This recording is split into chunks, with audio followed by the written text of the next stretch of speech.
তুমি একদম ঠিক বলেছ। এই পশুদের সমাজ থেকে মুক্তি পাওয়ার একমাত্র উপায় হলো নাটক।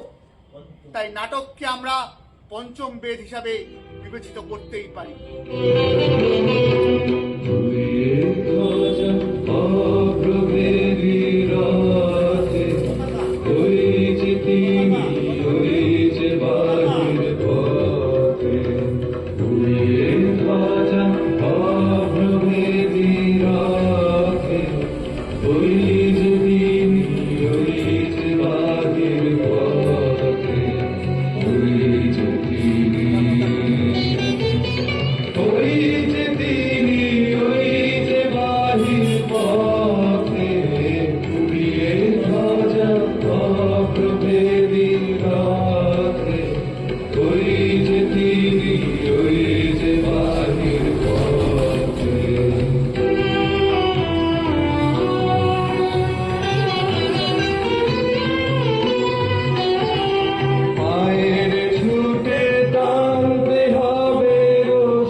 নমস্কার।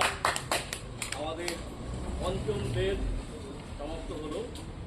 আমরা আমাদের জীবন প্রক্রিয়া জনজাগরণের পক্ষ থেকে নাটকে যারা অভিনয় করবেন